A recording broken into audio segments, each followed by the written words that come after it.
Welcome to the Future is Freelance podcast for solopreneurs, digital nomads, slowmads, consultants, remote workers, e-residents, and people living a life without traditional boundaries. We're here for everyone who defies categorization and makes a living and a life their own way.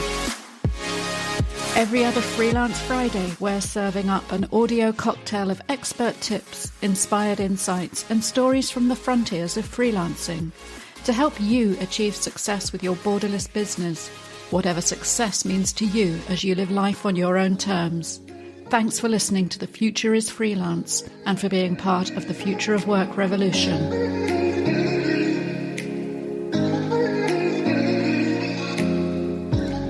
In today's episode, I sit down and have a chat with Ali Meehan. Ali is a proper OG remote worker and networker. If you're in Spain, you'll undoubtedly have heard of her work with Costa women, but whether you're in Spain or not, whether you're a woman or not, you will be inspired by Ali's story. For somebody who's been working remotely as long as I have, we dig back into the archives a bit of what it was like back then, for those of you with no idea and expect stuff to just work. And we talk about how networking and community needs have changed and what things have stayed the same. The way that we can support one another, the way that our businesses actually synergize and create abundance rather than needing to compete with one another in this wide world. And I'm sure you'll be inspired by Ali's vision when it comes to both the big picture, huge community networking and events, breaking that right down into supporting individual people taking their first steps into business and into freelancing.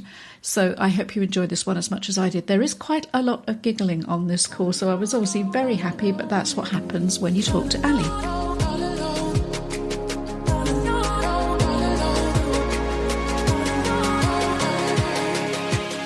So welcome to The Future is Freelance, Ali. It's great to have you with us. Thanks very much for having me, Maya. I'm very excited. Well, we've known each other a long time online, but it's been a while since we caught up, and some of our listeners may not know about the work you do. So I'd love to start with a bit about the Ali story, who you are, how you got to where you are and doing what you are today.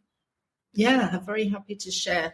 I started my life overseas probably about 30 years ago now. I lived in Australia for a while. And then I met the man who's now my partner and moved to Spain. And I was able to move to Spain because in 2000, on my first day of working in a company in the UK, the chief boss came in, fired the man that hired me and said, I've just been to an e-business seminar and nobody is going to be working from offices any longer. Everyone's going to work from home. And that was in 2000. So he decided to close the new office that I just started working for and said to me, when I started saying, could I go for interviews? He said to me, no, I want you to stay on. You'll have to work from home and I'll make you director of the company. So it was a bit of a win-win situation. But of course, in those days, as you know, very well know, very few people were working from home. So in those days, I had to live within 300 meters of the phone exchange, the post office, because that was the only way you could get the internet. My colleague, who lived probably about an hour and a half drive from me, and I would meet up monthly to go through things. And then Regis, which I presume is still around, used to collect our post and answer our phone calls. Obviously, things have moved on since then. But it did mean that I could move to Spain when I met my husband, because in those days, actually, the internet in Figueroa, where I live, was brilliant, much better than it was in the UK. He was one of the first 10 people to have internet in Figueroa, and it was really good in those days. So I moved here. I carried on working online. And then the company I worked for asked me to move out to the Middle East, and we lived in the Middle East and then moved to Asia and then came back here finally. So that's, in a nutshell, my journey. So Spain is definitely home now. I love that we actually both started working remotely the same year in the turn of the millennium, and that you had a boss who, I don't know about firing everyone, but was visionary enough to see quite ahead of his time. So. Yeah, and he was a visionary the whole time through the time. I worked for him for 9 years and he carried on being a visionary. But yeah, I'm prepared to take that risk and say, we're going to try this and see what happens. And of course, have faith in his staff, which I think is a big issue still for people, that we would actually work from home. Yes. And of course, in those days, my back office was in the Middle East, and we also had an office in Mumbai in India. And the only way to connect with those people was using MSN Messenger. Yes, I remember that. Used to use MSN Messenger because I don't think Skype was around in those days. So that was how we connected with each other. Yes, I remember when Skype came along and it felt like a really professional upgrade to, we used MSN before that, IRC. I mean, it was sort of gaming channels and tools. That was all we had before the professional tools came along. And that's hard for anybody entering the remote work space now to imagine what we were up against. But Skype was free and you could actually call people on it internationally. It was mind-blowing, wasn't it? Yeah, it was. Yeah. Unfortunately, I think it got banned in the Middle East because they don't really like online tools like that. But we used it for as long as we could. Yeah. Yes. Still some parts of the world we're becoming more fragmented again now, but that's a whole other podcast. So we're both of us in Spain at different ends of it. And I first came across you online after we moved to Spain in 2009 through your amazing network, Costa Women. And again, 2009 isn't as long ago as 2000, but for anybody in this current decade, can you paint a picture of what networking even meant back in those days? Because so much has changed. Yeah, it has. Yeah. Because the reason I started it was because having worked at home, the only person I really saw in Spain was my husband or the courier man who would deliver parcels to me. Because in those days, the way to network really was the school gate, if you had children, which I didn't, or to go to work, which I didn't, not in a physical office. So it was really important for me when we came back to Spain to start networking and to build my network. And I do love networking. I'm very fortunate in that I get to do what I love every day. And I love connecting people. I love collaborating. So when we came back here, I decided to create a community just for women because I had done some research before we moved back that said there's more women living where I live on the Costa del Sol than there are women in partnerships or men generally. So I realised that loneliness was quite a big issue. So I decided to create it just for women.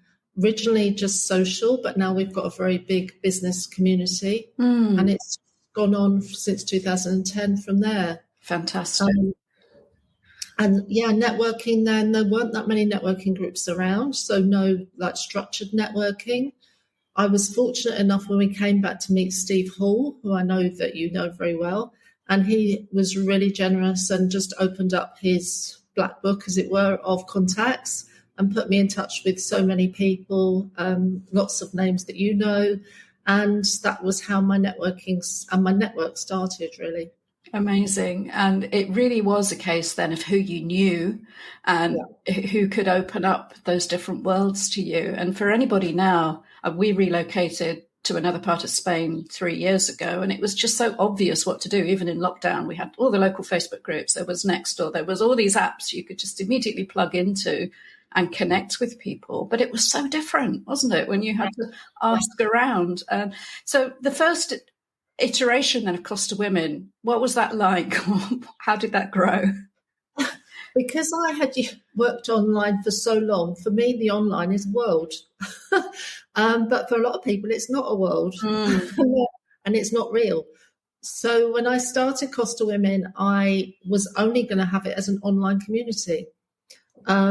Facebook had just sort of become popular when I started in 2010, but still was getting its grounding and people beginning to find it. And I thought, well, I'll just do online. And then quite quickly, the ladies started saying, well, can't we meet up locally? I originally gave it the name Costa Women because I thought small and really should have thought much bigger because we'd got women joining from all other parts of Spain, including Madrid, which isn't on any Costa at all. And we started having local meetups, and now we're about 20, 25 a month local meetups, plus doing online still as well. During the 2000 during 2020, we did 230 online events to try and keep the community together and keep women, supported, or feel that they were supported. Fantastic. And do you think, I know your focus has always been on women, because you saw that need when you first arrived, particularly about the women who weren't working and weren't having that social contact in an expat community. But do you think women's networking needs are different, or communication needs, or have those factors changed over the time that you've been operating? Yeah, I think there's still a difference between the way men and women network. Women are, and this is a huge generalisation, I do apologise, but women are far more collaborative, although Steve Hall was very collaborative with me when I first started. But women generally tend to be quite open with their networks and say, well, I don't want what you're offering, but I'm happy to introduce you to X who may do. So there is that difference, because I think men go in and think, well, what can I get out of this? What's in it for me? More type attitude, which I'm sorry, but that is a huge generalisation. But that's what I've discovered. I think there is still, especially with the freelancers, there is still a huge market, because there's an awful lot now of women only who are just finding out about freelancing. It fits with their lives, and they want to build a network because they're new to this, so they really need to get that support and that accountability quite often with other women that are in the same position as them. Absolutely. And yeah, of course, these are generalizations, but they're actually backed by data on gender pay gaps and everything else. And when it comes to freelancing and building a business of one, which all of us freelancers truly are, you've got to be prepared to hustle and market yourself. And maybe that comes easier to women from a place of collective strength and support, and even being able to practice that in a more of a safe space through the kind of meetups you provide. So what kind of events are you doing then to support women in this journey? So for women in business particularly, we do online and local events. Mm-hmm. I do an International Women's Day conference every year, which we have around the 8th of March. And this year I did the 10th one that I've done. So that's normally got speakers that come, and we have had men speakers there too, but speakers that come and talk about specific topics that are affecting the market at the moment. I've got a paid VIP business group as well that meets twice online a month on top of the other events that we host. We've done a mentorship scheme, and I'm probably going to look at doing that again, but for very new women that are coming into the market now, who have not had a business before, so that they can get support from women that have had a business for a long time and know the ropes and can guide them a bit more. Brilliant. We've done, lots of different things. Obviously, I'm very happy to promote jobs because it's quite hard here to find paid work outside of the freelance as well. It's not unusual here, and this maybe is different for different countries, but it's not unusual in Spain for people to have multiple jobs doing different things. But if they can fit it around a niche, that's great. Yeah. So if they can be doing different bits, but within a niche, that's a great thing. Yeah, So, I think we've both been here long enough to recognise that the fellow long haulers tend to be the people who've got a number of different strands, or even if they don't define themselves as entrepreneurs or freelancers, they tend to be people who've always got an eye on where the next opportunity is adjacent to what they're already doing, and can pick up on those opportunities because the world's changing so fast, and the environment that we work in, and that brings challenges, but it also brings new opportunities, doesn't it? Yeah. And I think it's crucial that people, when they move to a foreign country, and it doesn't matter if it's Spain or what other country it is, don't assume that country haven't got what you already offer. Yeah. Still a lot of women that are joining, Costa women, that say, well, I've got this new bright shiny thing, and so do 10 other women. Yes, have a look around. There's probably already one in your pueblo, and unfortunately, just you might see what looks like a gap in the market, but there might not be a market in the gap. And sometimes people think, oh, what I offer is so unique, I can offer it just to the English speaking community locally, and that's incredibly limiting, or they think they can just operate locally and ignore the online vector for delivering on a far bigger scale. So it sounds like what you're doing is really opening people's eyes and minds to what's out there. And I think it's important also to know that if you have got the same product or service, that doesn't mean that you can't be successful, because we're all unique. And we all often deliver it in a different way to somebody else. So there's no reason why you can't be successful, but you just have to be aware that, you aren't the only one. If you are the only one delivering something, there could be a problem. There may be a reason why that person hasn't offered that previously.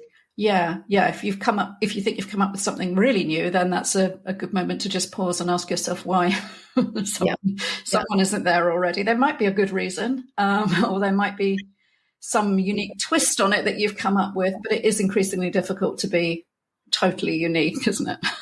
It is. Yeah.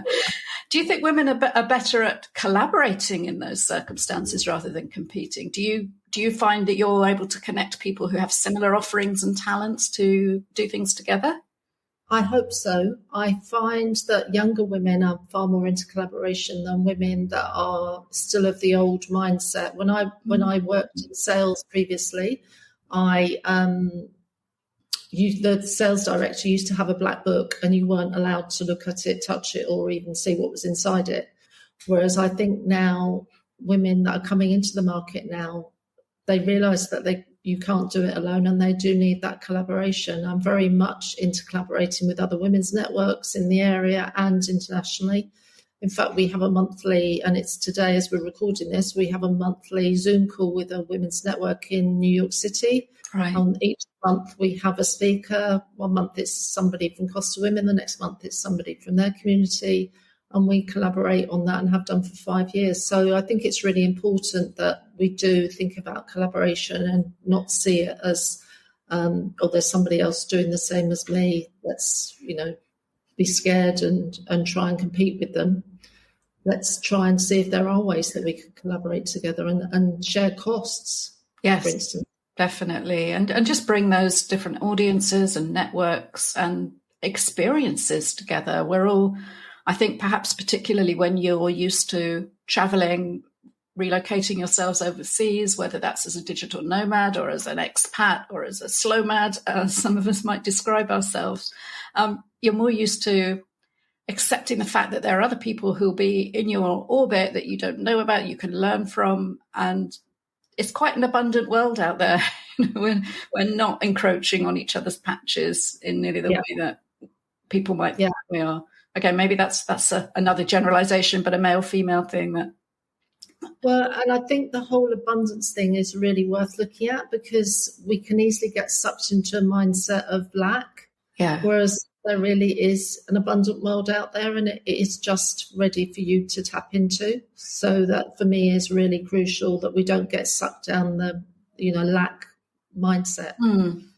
Yeah, I totally agree. And it's been a learning curve for me with the remote work Spain community, the sense that when that started to grow and develop its own momentum, it was what do these people need from me? What do I need to create? What do I need to find? I haven't got time to build courses or create all these resources. But actually, it's far more synergistic to tap into what's already out there. And we've been able to form some great partnerships with people who can offer, things like the legal and tax expertise. I would never in a million years create that.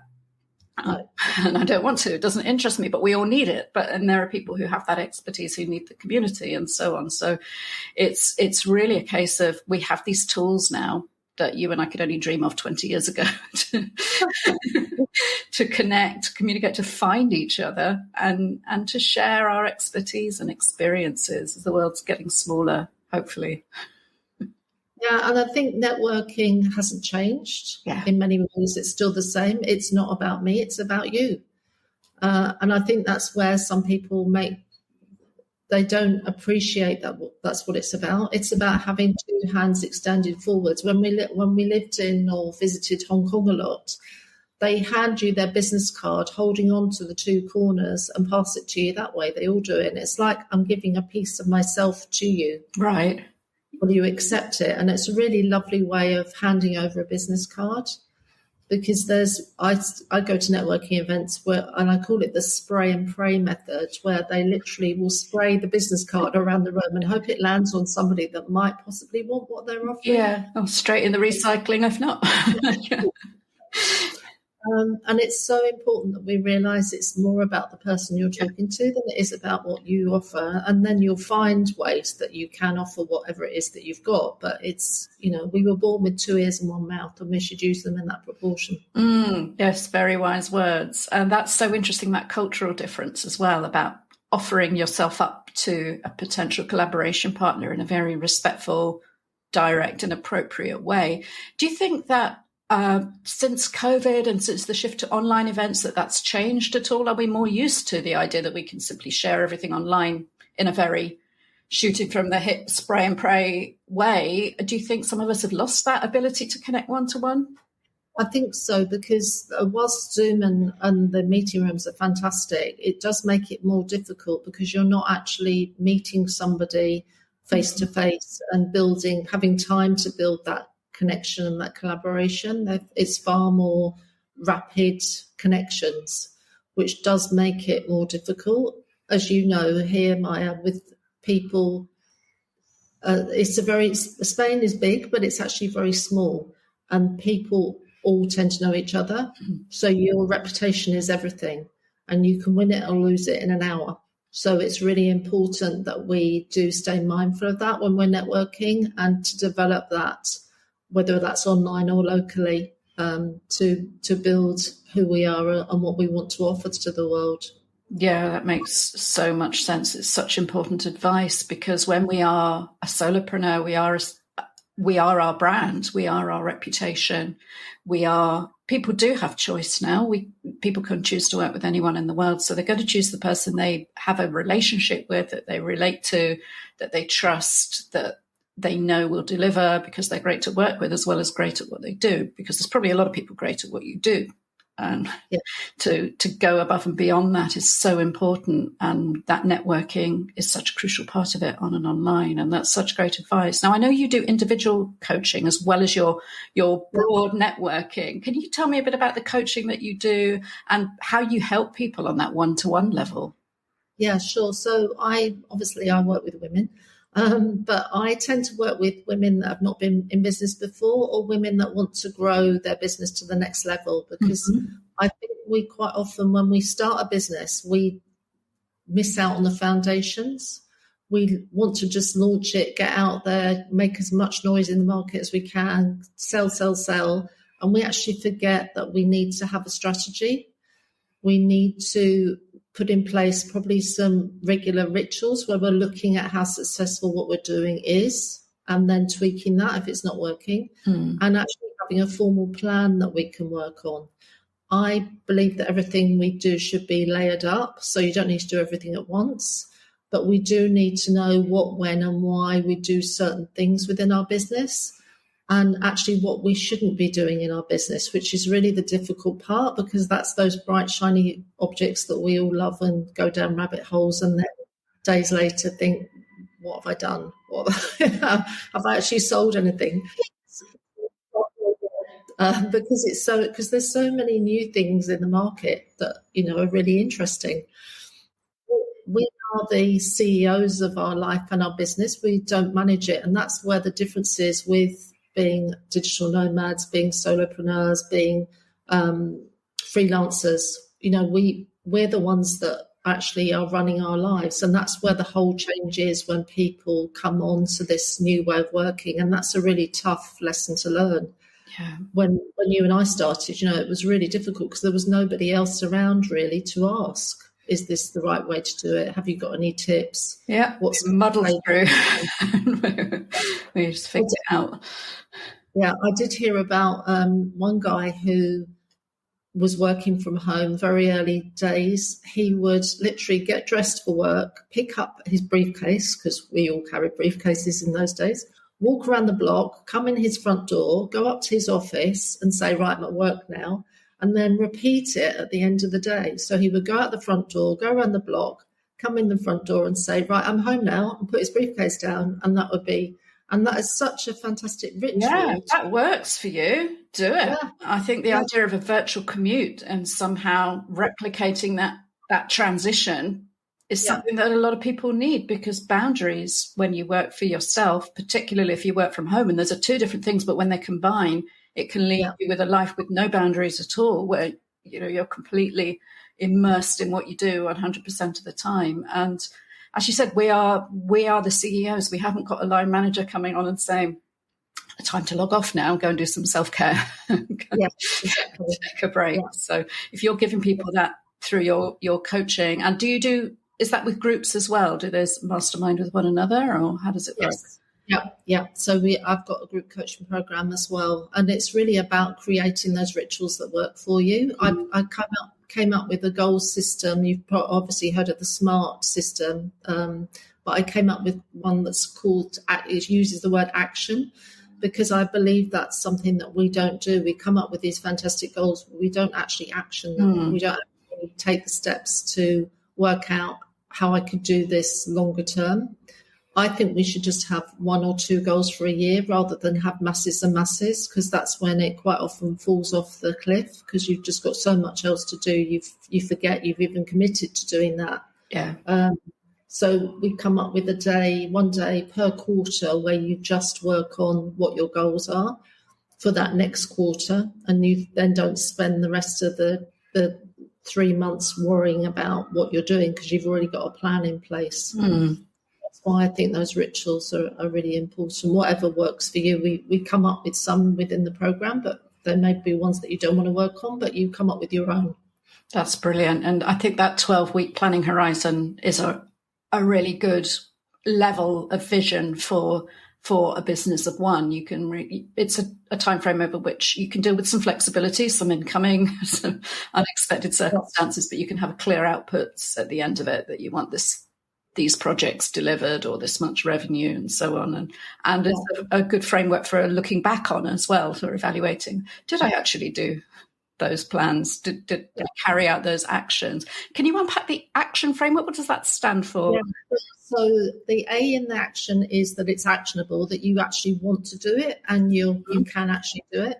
C is consistent. So it's consistent with where you want to take your business for the future. And that's something else that we look at. Where are you planning on taking your business for the future? And I really look longer term, like 10 years time. Is it transformational, what you're planning on doing? Does it transform, take you from one place to somewhere else? Is it intentional? Do you really want to work on it? Are you intentional about it? Are you going to set intentions to actually take you there? What will the outcome look like? Because sometimes we create goals and we don't actually have an outcome that we're thinking of, and we haven't put a number on it. We haven't put a date on it. We don't know what the outcome's going to be. And then the North Star, which is obviously the North Star is really the star in the sky where everybody navigates to. So does it fit in line with your North Star where you want to take your business longer term? Excellent. So people can go through that process and come out with very much a map and a compass, by the sound of things, for the period ahead, what it's going to look like, how you'll know when you've got there, because as you said, there's evaluating those outcomes and even knowing what you've done. I think it's very easy to set quite woolly goals. Absolutely. And even if you don't achieve those goals, provided you've got that orientation, that North Star, that you've moved in the correct direction, because it could be that you don't achieve the outcome, but you've at least traveled along that pathway, and then you can course correct if necessary. You can reset those goals for the next quarter coming up. That's really powerful to stay on track. Do people work together with the same group over the year and support each other? Yeah, they do. Yeah. And also those small steps, you don't need to take giant leaps forward. It's just those small steps and celebrating those small steps. Because I think we're very much a world now that wants to see big change done very quickly. And that just isn't practical. We need to take small steps forward in whatever businesses, that we have. And don't forget to celebrate. I'm That's aware that really important.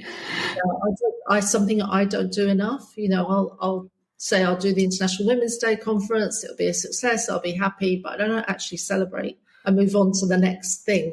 So it's really important to take that time out to actually celebrate and review where you've come from, where you are now, and how you're going to move forward.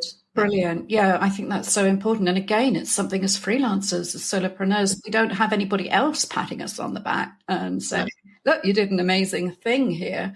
And actually calling that out. We have to be able to do that for ourselves. No one else is going to do it. And it's finding that line between the kind of LinkedIn humble brags of, I've just achieved this thing every day, and picking out the things that really matter and taking time to, you don't have to even shout about it, but to reward yourself. It might be with time off or some self-care or treat or something. And other times it might be appropriate to share it and call attention to something that might not be visible to anybody else. And if you know what you're measuring, you can do that.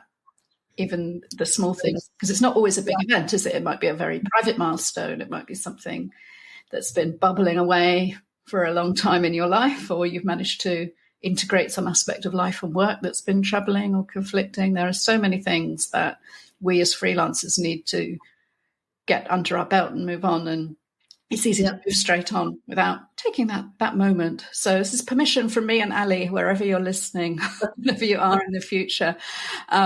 Please send us a comment, send us a voice note and tell us what you're celebrating in your freelance life today, because I think those stories are so important, and it can be something very small that's very meaningful for you. And it could be got a plug-in to work on your website. Whoa, yeah. It's really important. Those as freelancers, we don't, like you just said, we don't have a back office that can give us IT support when we need it.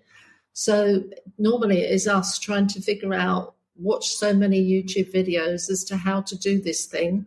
My husband and I bought a new car stereo for our car, and we can't make it work. We're now thinking we're going to have to get a 15-year-old round to just get it working for us. It's just not working. Yeah. So, that's where your community is fantastic, Maya, because people can drop in and they can say, I need to be accountable for this. I've got to get this going by X date. Can you please all hold me accountable? Yeah. I think women are particularly bad at sharing their successes because they don't want to be having too many bragging rights and saying, look how amazing I am. I've just done this, because they're worried what other people think. And usually those other people are friends or family that are more worried about than people they don't know. Yes, that's true. And we do have tremendous capacity to lift each other up and support each other. And sometimes all you have to do is make a very tentative ask and people are there. And, I know I've been so fortunate in my business networks and relationships that there have been times when I was transitioning to freelancing in the first place 6 years ago and falling into that life from a very great height. And it was only by opening up and asking and saying, does anybody know anything that led to all of the opportunities that have come my way since? And I hope I've been able to pay some of that back through my own activities, because it really is about supporting each other, and you don't know in the future who might reach out to you. I think the idea of mentorship is very powerful. It's something I'd like to look at more for Remote Work Spain, because I think there's these huge changes in how we live and work are so empowering, but they are daunting as well.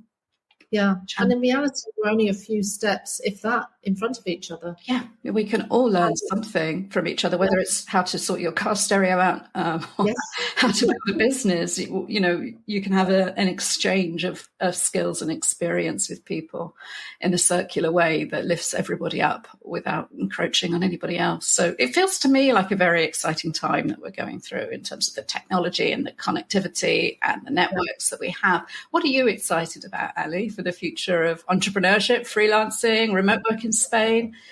Yeah, I mean, I'm hoping this digital nomad visa that Spain has come up with will at least give people more choices. I think it hasn't been what we hoped it would be, but I think it will give people more choices. And I'm already seeing more women come into Spain that are freelancers who are using the new digital nomad visa.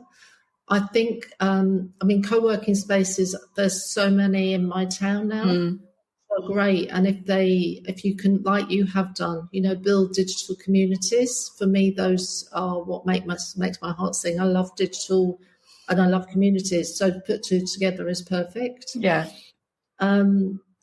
Malaga City is aiming to become the new Silicon Valley of Spain, although I think Valencia is also on the way to doing that as well. Yeah. Well, the friendly rivalry there. There's, as we said, there's abundance. That's right. So that'd be good. I mean, my concern there is the cost of housing now, and actually being able to find housing, because I know in Valencia and here it's very expensive now, housing. So I think there's going to be a bit of a challenge. So there needs to be some way of supporting that. But I think the whole collaboration, co-creation, as more freelancers come around and more entrepreneurs, having those virtual teams, co-creating things together, I think that will be a fantastic way for freelancers to expand what they learn and what they know, and share what they know and what they're learning with other people. Brilliant. I think it's really super important that we learn every day, and we learn within our niche, whatever our niche is. So, for instance, it's important to continue upskilling and adapt. So AI, for instance, how can we use that to our advantage rather than being super scared about it? How can we take it and use it to our advantage? 100%, especially for those of us who love being sole operators. There's so much power in automation and freeing us up to do the work that really matters. So yes, there are challenges, but all those challenges create opportunities. I've really enjoyed this conversation, Ellie. It feels like we've been there, seen it, done it, and we're still excited, still optimistic about what's coming down the line. So are there any final thoughts you'd like to leave our listeners with? Just continue learning. Don't give up. Things do change, but just don't give up learning. Don't give up sharing. Don't give up reaching out to people around you. Because you may post in a group, I really need help with this, and somebody else will post, oh, so do I. So, it's good to share and be vulnerable in that way, and ask for help. So just don't give up asking for help, and do join communities that will support where you want to go. Brilliant. Because they're there to help you. Excellent. Well, we'll make sure the links to your programs and to Costa Women, of course, are in the show notes for anybody listening. You can find Ali online. Just Google Costa Women and she'll be at the top of your search results, but we'll put the links in anyway. Ali, thanks so much for sharing with Future is Freelance listeners today. Thank you, Maya. Thank you for listening to the Future is Freelance podcast. We appreciate your time and attention in a busy world and your busy life. If you enjoyed this episode, please share it with a fellow freelancer. Help us grow this movement of independent entrepreneurs. If you rate and review The Future is Freelance in whatever app you're listening to this right now, or over at futureisfreelance.xyz, then that will help spread the word and help us reach more people who need to hear this message and join the conversation. Together, we can change the world and make sure the future is freelance. This is Maya Middlemiss wishing you success and happiness in your enterprise until our next episode.